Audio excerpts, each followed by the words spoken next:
Hola iglesia, ¿cómo están? Me da muchísimo gusto saludarles. ¿Ustedes están contentos? A ver, otra vez les voy a preguntar, ¿ustedes están contentos?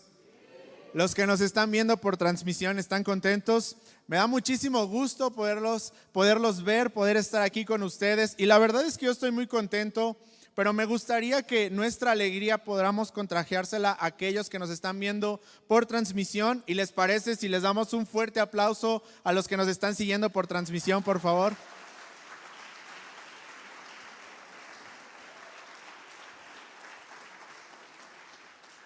Y la verdad es que estoy muy contento. Primero que nada, les tengo una noticia. Quiero hacerla extensa a todos ustedes que nos están viendo por redes sociales. Quiero decirles esta noticia, y esta noticia es que después de 13 años, por fin encontré mi anillo de casado. Aunque ustedes no lo crean, a la semana de haberme casado, lo extravié. Pensé que ya no existía, la verdad, pensé que ya lo había perdido, pero hace unas 2 semanas me encontré con la sorpresa de que aún existía este anillo, así que hoy lo porto muy contento, muy feliz. No me lo he quitado en toda la semana, con él lavo, con él me baño, con él hago todo lo que tengo que hacer, porque estoy contento de haberlo localizado. Así que hoy quiero, justamente por todo esto que se suscitó y por lo cual te digo que estoy muy contento, este tema se llama extranjeros. ¿Cómo se llama? ¿Te ha tocado ver a algunos extranjeros en la ciudad, en la playa, cuando vas de vacaciones, en alguno en el centro de la ciudad? A lo mejor te has topado con algún extranjero alguna vez y te has dado cuenta que hay en algunas maneras ciertas diferencias, ciertas cosas que no checan. A lo mejor son más feos que nosotros. Ay, espero que no estén viendo de otro país, ¿verdad? Pero bueno, hay diferencias, algunos son más altos, nosotros a lo mejor somos más bajitos. Hay muchas diferencias en todo esto, pero hoy quiero decirte algo y quiero comenzar con esto. Estoy muy contento porque justo cuando estaba estudiando la prédica que iba a dar el día de hoy, no saben cómo hablaba Dios a mi corazón y a mi vida, y me decía mi esposa el día de ayer: amor, ¿de qué vas a hablar? Y yo le decía: voy a hablar de mi vida. Y me dice: ay, qué egocéntrico.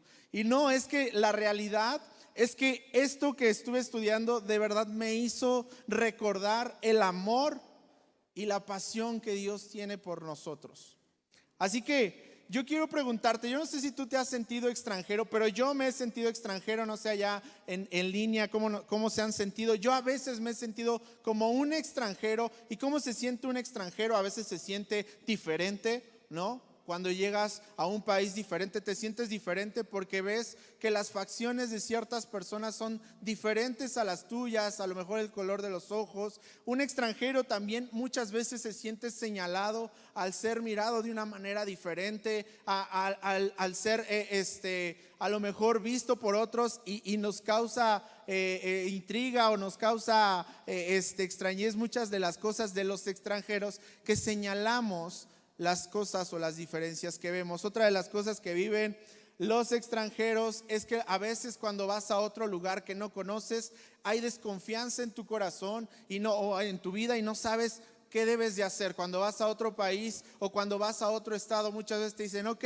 vas a ir, pero ten mucho cuidado con este tipo de lugares, ten mucho cuidado con este tipo de cosas para que no te vaya a suceder nada. Y hay desconfianza cuando llegas a ese lugar.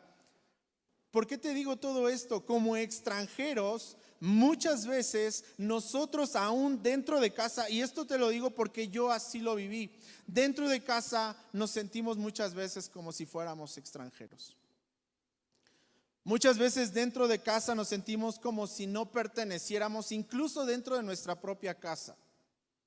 Nos sentimos ajenos, nos sentimos que no estamos siendo parte de, y sobre todo nos sentimos como que no estamos embonando en algo dentro de casa. No solamente en casa, tal vez te puede pasar en el trabajo, o a lo mejor te pasa en una conversación. Yo no sé si te ha pasado en alguna conversación a la que llegas y en la que estás ahí conversando, y de repente llegas y todos ya están conversando y empiezan a decir cosas que tú nada más no entiendes. Y te sientes raro porque dices: pues no sé de qué están hablando. Y a veces por querer llevar la conversación te estás riendo. No sé si te ha pasado, a mí me ha sucedido que te estás riendo y luego te pregunta alguien que llega, oye, ¿de qué están riendo? Y tú, pues no sé, pero me estoy riendo porque todos se están riendo también de esa forma. A veces nos sentimos que no estamos encajando, que no estamos siendo parte de alguna conversación dentro de casa o incluso en la iglesia.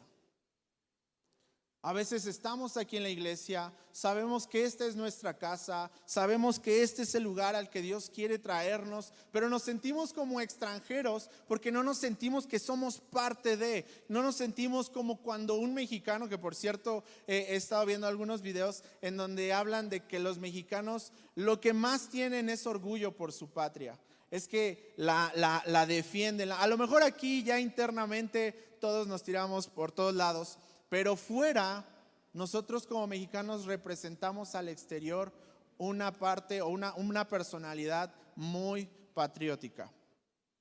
¿A qué voy con esto? Cuando no estamos dentro de nuestra área de confort, cuando no estamos en el lugar en el que nos sentimos identificados, empezamos a dudar, empezamos a creer que las cosas no están siendo como yo quisiera, no están sucediendo como yo quisiera que pasara.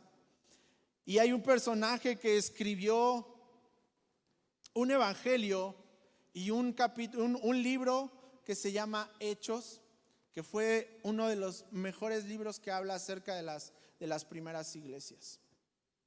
Y a mí me sorprende porque quiero contarte esta historia porque este libro lo escribió un extranjero. Voltea con la persona que tienes al lado y dile, ¿tú eres un extranjero? Hazle esa pregunta.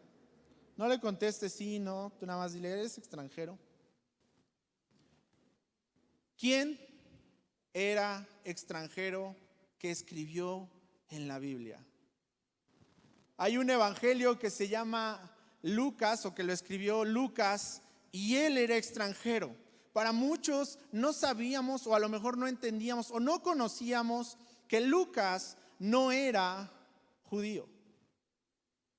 Él era extranjero, él no era judío como todos los demás que en la Biblia veíamos que eran parte del pueblo judío, que escribían en la Biblia. Lucas era una de las personas que no era judía, él era sirio.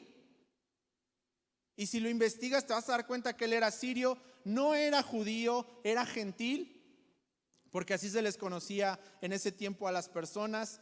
Dice, Lucas no era judío, sino que nació gentil, él era sirio, fue médico de profesión, tal como constata Pablo de Tarso en Colosenses 4:14, que manda un saludo y dice, según reza la tradición, Lucas perteneció al grupo de los 72 y esto es el grupo de los seguidores de Jesús.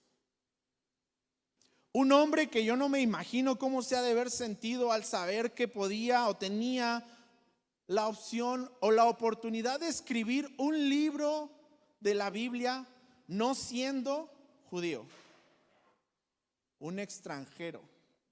Pero ¿sabes qué hizo este extranjero? Vio la oportunidad de poder, en ese libro que le tocó escribir, de poder plasmar el amor de Dios hacia las personas que no le conocían, de plasmar el amor de Dios y de Jesús cuando estuvo aquí en la tierra de una manera diferente. Hay muchísimas parábolas en las que él puede referirse, en donde solo habla de cómo Jesús ama y se junta con aquellos que no eran del pueblo judío. Analizando un poco el libro de Lucas, puedes darte cuenta cómo él, siendo extranjero, nunca se sintió como un extranjero, sino se sintió parte de esa historia que tenía que escribir.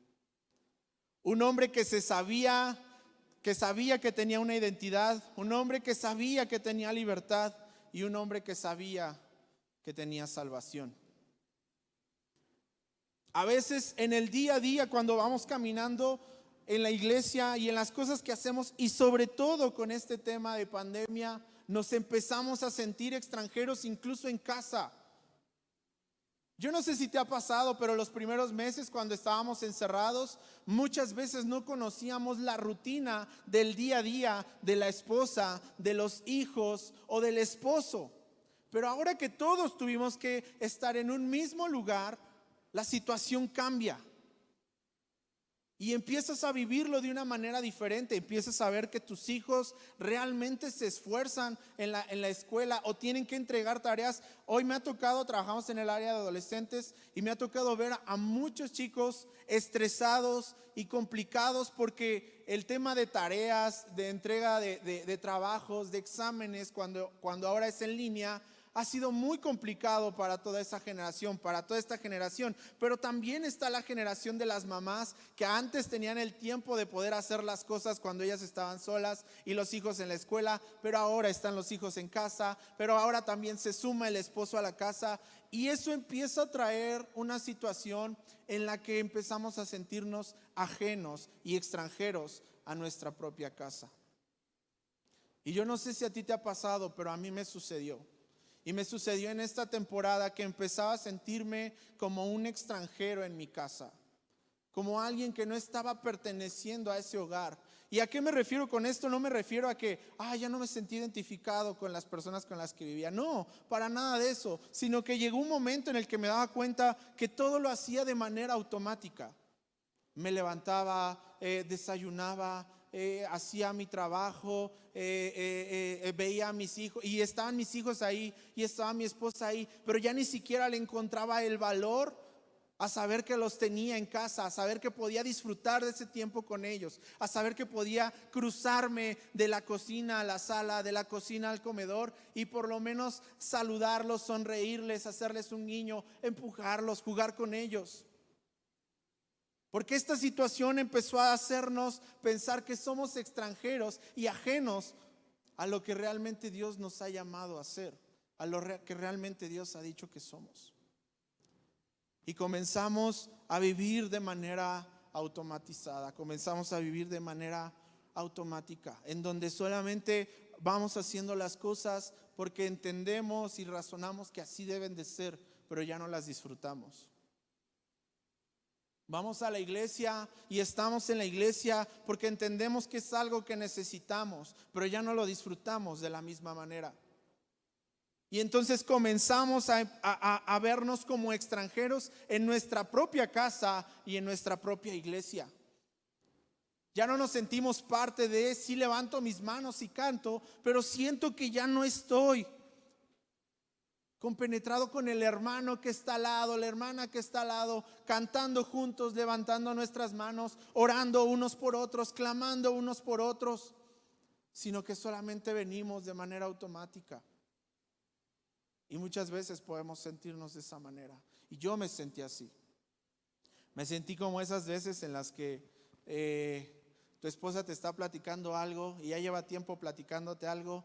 Y tú de repente, porque a mí me pasa mucho, divagas, ¿no?, en la mente, y ella te sigue platicando, pero tu mente ya está pensando en otras cosas. Y cuando te pregunta, ¿cómo ves? Y tú le dices, no, pues sí estuvo bien. Y que te pregunta, ¿sí, estuvo bien qué? No, pues lo que me dijiste. Y entonces se dan cuenta que no estabas poniendo atención. Hoy quiero hablarle a esas personas que se han sentido extranjeros, aquellos que a lo mejor vienen por primera vez a una reunión, aquellos que por primera vez o tiene poco que están conociendo de Dios. Hoy quiero decirte, no te sientas como un extranjero, no te sientas que eres un extranjero, sino que siéntete como parte del pueblo de Dios, siéntete como una persona amada. Quiero darte algunos puntos acerca de esto, que todos están en el libro de Lucas. Y quiero recordártelos porque muchas veces podemos o tenemos la idea de que estamos bien, pero las situaciones y la automatización nos hace ver que las cosas no están bien. Primer punto que quiero darte y quiero que lo tengas en tu mente y que lo recuerdes: Jesús no te va a señalar. En Juan 3:17 dice, porque no envió Dios a su Hijo al mundo para condenar al mundo, sino para que el mundo sea salvo por él. Yo recuerdo, y te decía, todo este tema habla de muchas vivencias que yo tuve. Recuerdo que cuando estuve en la iglesia por primera vez Y te lo cuento de esta manera porque así es como yo lo viví. Toda mi familia siempre, hasta donde yo tengo uso de razón, donde he tenido uso de razón, siempre han conocido de Dios. Son cristianos, algunos son pastores, etcétera, etcétera. Pero yo no conocía de Dios.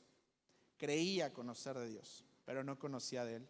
Realmente estaba siendo un extranjero en un lugar donde yo sabía que no pertenecía o donde yo no me sentía pertenecido. Pero llegó un momento en el que una damisela me rescató, que está por ahí, mi esposa. Ella empezó a predicarme de la palabra. Ella empezó a hacerme ver que no solamente el tener conexión familiar te hacía parte de una comunidad, te hacía parte de una iglesia, sino que me hacía ver que era necesario una relación plena con Dios. Cuando yo llegué a la iglesia por primera vez, me sentí extranjero, me sentí señalado, sentía que las miradas como que estaban todas dirigidas hacia mí. Pero entendí, y este pasaje lo leí hace mucho tiempo, en donde decían que Jesús no te va a señalar. Y uno de los ejemplos que tengo de ello es Jesús cuando invita a aquel hombre que se llama Zaqueo, que era un cobrador de impuestos, pero era el peor cobrador de impuestos. Era el que, digamos que era el más malvado. Y a mí me sorprende esta historia porque habla de cómo Jesús, en medio de toda esa multitud, se acerca a él, lo señala y le dice: hey, Zaqueo, bájate de ese lugar para poder ir a tu casa y cenar contigo. Ese es el Jesús que hoy abre sus brazos, los extiende y te dice: hey, tú estás aquí y a lo mejor has pasado situaciones, pero yo no te voy a señalar, yo voy a abrazarte, yo voy a cenar contigo, yo voy a comer contigo, porque quiero demostrarte que no eres para mí un extranjero, sino que eres alguien de mucho valor. Jesús nunca te va a señalar. Segundo punto, todos tenemos oportunidad de ayudar. Cuando conocí de Dios, realmente me entregué a Él y pasó un tiempo. Pero yo no sé si te ha sucedido a ti, a mí me sucedió. Pasó este tiempo y entonces cuando yo veía, y no lo hacía porque era cristiano, lo hacía porque de verdad en mi corazón estaba esa necesidad. Cuando yo veía a alguien en el semáforo para limpiarte el vidrio, o cuando yo veía a alguien en algún lugar que estaba con alguna necesidad y yo iba en el auto, siempre de la manera en la que pudiera trataba de bendecir la vida de esa persona. Todo el tiempo, y no me lo van a creer, pero mi esposa está de testigo, me pasaba mucho que incluso en mi corazón había una carga cuando el semáforo se ponía en siga y yo no podía bendecir a esa persona, y lo que hacía era, aunque tuviera que dar más vuelta, era regresarme para pasar por el mismo semáforo y poder bendecir a esa persona, y mi corazón podía sentir paz y tranquilidad, no por el hecho de poderle dar a alguien, sino por saber que Dios me daba la oportunidad de bendecir la vida de alguien más. Pero sabes, la comodidad, el sentirte extranjero, la cotidianidad te hacen ir perdiendo esos valores, esos sentidos que tenías, esas cosas que había en tu corazón. Y a mí me sucedió porque llegaba un momento en el que yo incluso había momentos en los que decía no gracias, o me seguía de lleno. Pero Dios me hacía ver cuando estaba preparando esta enseñanza: recuerda que no eres un extranjero, recuerda que eres parte de mi pueblo y como tal debes actuar. Todos tenemos oportunidad de ayudar. Lucas se encargó de hacérnoslo saber a través de la historia del buen samaritano. Un hombre herido, un hombre lastimado, personas que conocían de Dios, personas que habían escuchado su palabra, pasaron de largo. Pero hubo un hombre que no pasó de largo, que aunque no conocía de Dios, decidió ayudar. un extranjero decidió ayudar.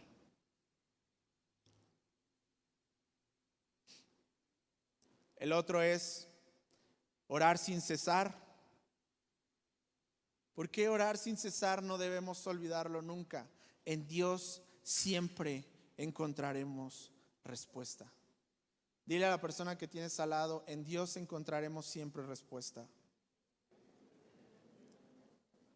Y de nuevo Lucas se encarga de hacérnoslo saber a través de una historia que Jesús cuenta en una parábola de la viuda y el juez, en donde una viuda está todo el tiempo rogándole al juez que vea por ella, que dé a favor el veredicto de ella, que vea la situación de ella. Y el juez, aún sin conocer de Dios, porque así lo recalca en la historia, que el juez, aún diciendo yo no conozco de Dios e incluso no hago bien nada para los hombres, o no me gusta hacer algo bueno para los hombres, voy a hacer algo bueno por esta persona porque todo el tiempo está ahí insistiendo, y prefiero hacerlo a que después sea una carga para mí. Y en ese pasaje nos hace ver que si ese hombre, aún sin conocer de Dios, aún sin amar a las personas, logra hacer eso por esta viuda, ¿qué no hará Dios cuando tú clamas a Él para que Él pueda responder tus necesidades, tus aflicciones, tus problemas? Y Él te va a decir, yo estoy ahí, no ceses, no te canses de orar, porque si esta viuda recibió una respuesta positiva, tú lo vas a hacer porque tienes a un Dios que te ama. No dejes ni te canses de orar. Reconoce tus errores. Ese es otro punto. Date cuenta en dónde estás y regresa a sus brazos. A veces hay momentos o situaciones en las que caemos, en las que como seres humanos no podemos a lo mejor esquivar todos los errores que nos gustaría esquivar. No podemos hacer a un lado a veces las equivocaciones que vamos a tener, pero Lucas también se encargó de hacernos ver esa parte. En Lucas 17, 1, 4 dice, no te preocupes porque va a haber momentos en los que vas a caer, pero tienes que levantarte. Y no solamente vas a caer, tal vez te van a fallar, pero no solamente te van a fallar, tienes que aprender a perdonar. Y en este pasaje es donde justamente habla de que si 7 veces hay alguien que te lastima, 7 veces tienes que perdonarle. Nos enseña, punto número 1, que somos vulnerables como seres humanos. Pero el punto 2 nos enseña que tenemos que aprender a perdonar.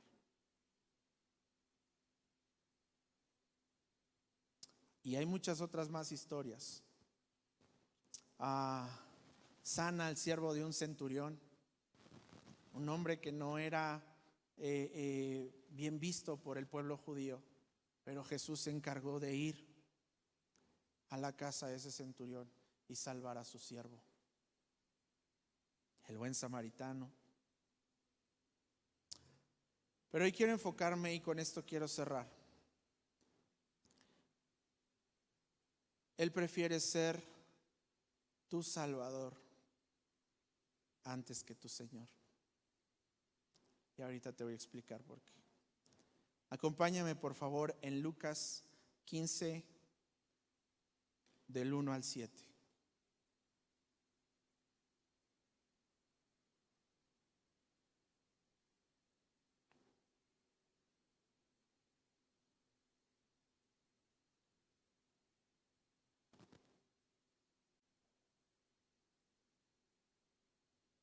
Bien, si ya lo tienes ahí, te lo voy a leer. Dice, se acercaban a Jesús todos los publicanos y pecadores para oírle. Escucha bien esto. Y los fariseos y los escribas murmuraban diciendo, a los pecadores recibe y con ellos come. Entonces él les refirió esta parábola diciéndoles, ¿qué hombre de vosotros teniendo 100 ovejas, si pierde una de ellas, no deja las 99 en el desierto y va tras la que se perdió hasta encontrarla? Cuando yo escuché esta historia me hizo reaccionar y pensar por un momento y decir, no me salen las cuentas.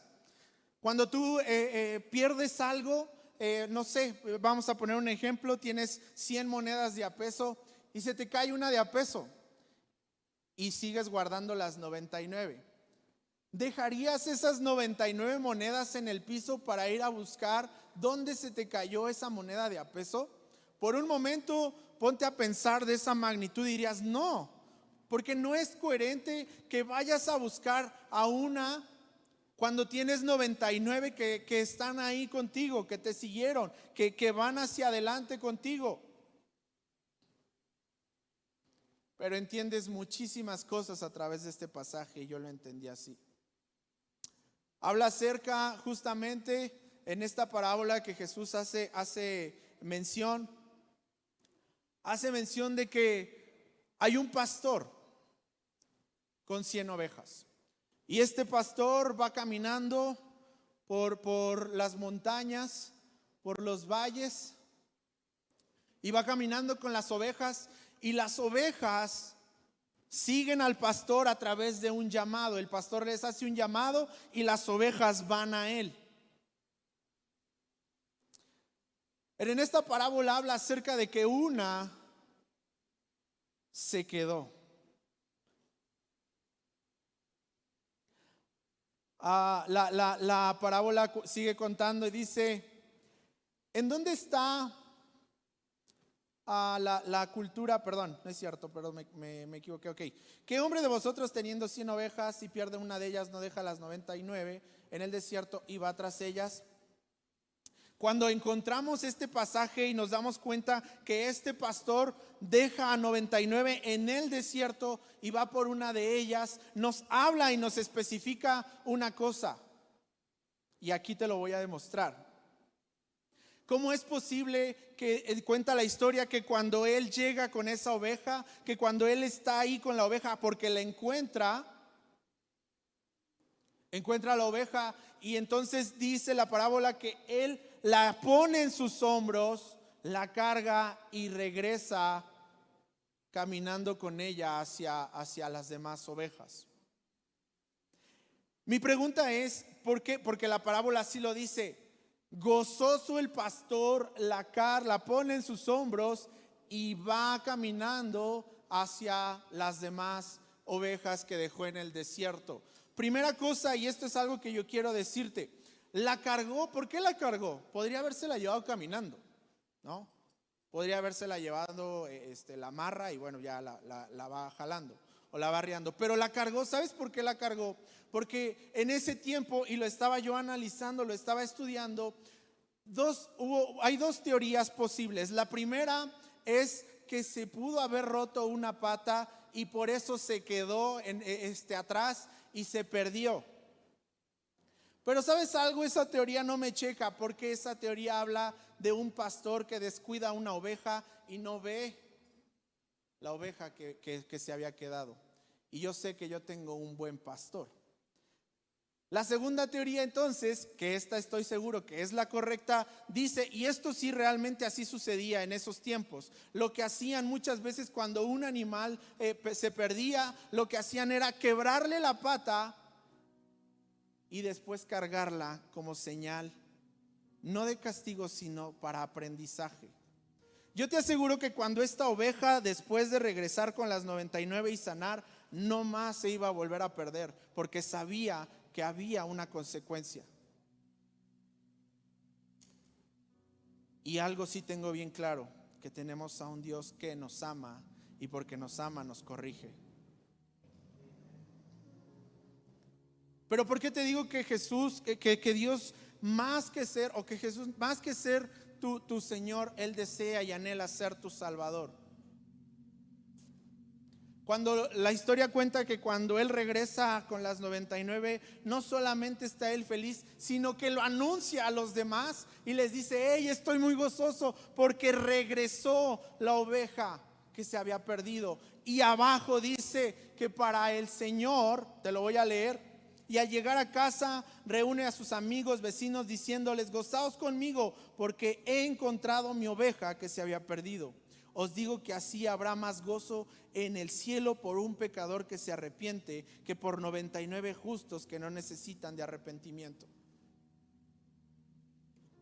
¿Suena extraño? Sí. ¿Suena raro? Tal vez, porque ¿cómo es posible que una oveja haya tenido más valor que 99 que se quedaron ahí en el desierto solas? Quiero explicártelo de una manera. ¿Por qué Jesús quiere ser tu Salvador y no quiere ser tu Señor? Dios, Jesús, es el Señor de todas las cosas. Él es dueño del cielo, de la tierra, de todo lo que existe. Él es dueño incluso de nosotros al ser creados por Él. Él ya es Señor de nosotros. Quiero ponértelo en un ejemplo más claro. Yo tengo una perrita, se llama Pelusa. He tenido muchos animalitos o muchos perritos, me encantan. La verdad es que los perritos me encantan. Soy amante de los perritos totalmente. Y cada uno de ellos lo he amado muchísimo. Cada uno de ellos lo he amado con mucho amor, de verdad. Pero ¿sabes algo? Ninguno de los perros anteriores que yo tenía estaba en la casa mientras nosotros comíamos. Ninguno de los perros que antes yo tenía se subía a mi sala. Ninguno de los perros que antes yo tenía llegaba a entrar a mi cuarto. Pero ¿sabes por qué ella cambió todas esas situaciones? Porque fue una perrita a la cual yo pude rescatar. Sabía la vida que llevaba, sabía que estaba herida, sabía la situación que atravesaba y tuve la oportunidad de rescatarla. ¿Y sabes por qué al día de hoy incluso ella a veces duerme conmigo? Porque yo la salvé. ¿Sabes por qué Jesús quiere y prefiere ser tu Salvador? Porque Él salvó tu vida, porque Él está en tu vida. Como Señor, Él ya le pertenece tu vida. Pero Él no quiere solamente que sea ser el Señor de tu vida. Él quiere ser tu Salvador.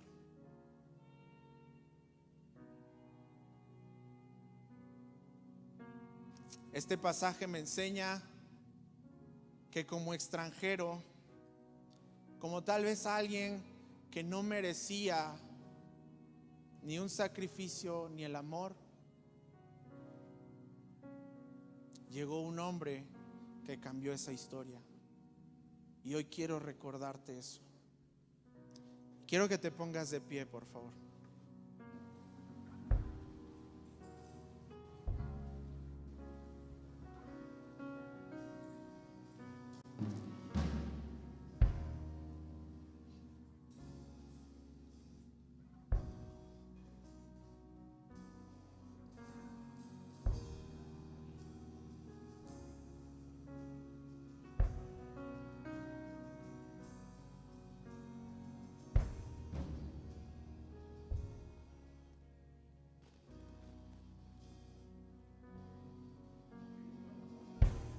Sombra que no alumbres, monte que no escales para encontrarme a mí.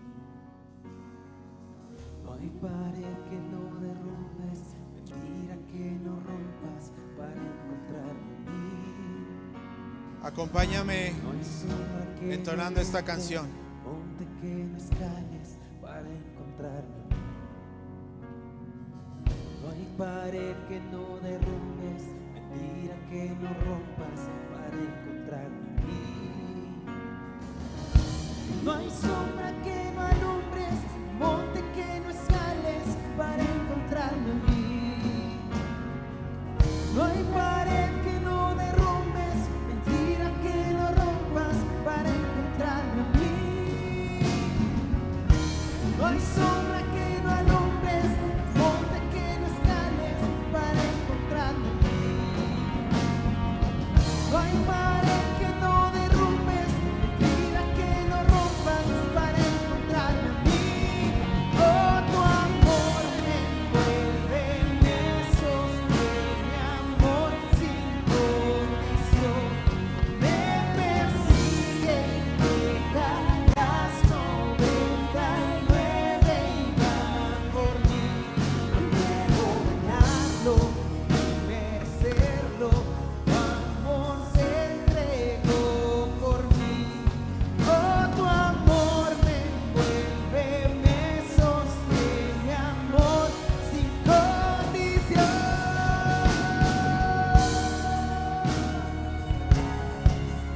Familia, es momento de regresar como el hijo pródigo a los brazos del Padre.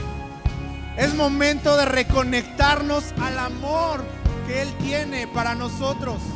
Es momento de saber quién eres y la identidad que Dios te ha dado. Es tiempo de dejar de pensar como extranjeros y entender que tenemos a un Salvador que nos ama, que se entregó en la cruz por ti y por mí. Dejar de menospreciarnos, dejar de dudar, dejar de pensar que no somos merecedores, pues has valido 99 ovejas para irte a buscar. Has valido 99 ovejas dejadas en el desierto para hoy ser liberado, para hoy ser rescatado, para que hoy el Padre te cargue en sus hombros y te lleve a ese redil. Ha sido el valor de la sangre de un hombre que fue perfecto, que fue puro y sin mancha. Con este pasaje quiero terminar. Juan 1:9-13 dice: aquella luz verdadera que alumbra a todo hombre venía a este mundo. En el mundo estaba y el mundo por él fue hecho, pero el mundo no le conoció. A lo suyo vino y los suyos no le recibieron.